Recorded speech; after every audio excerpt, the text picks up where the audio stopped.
এক সাহাবী সালাত পড়ছিলেন। সালাত পড়ে আল্লাহর হাবিব সাল্লাল্লাহু আলাইহি ওয়াসাল্লামের কাছে আসলেন।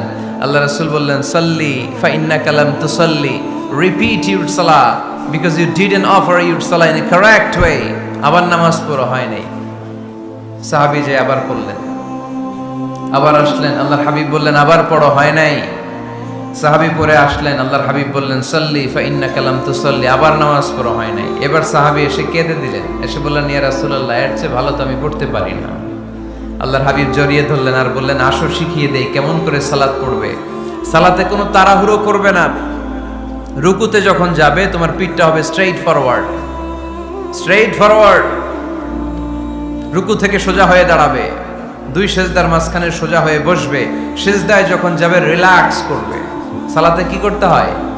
রিল্যাক্স। আমার সাথে সাথে সবাই আওয়াজ করে পড়েন, রিল্যাক্স। সালাতে রিল্যাক্স করবেন আপনি, তাড়াহুড়ো করতে পারবেন না।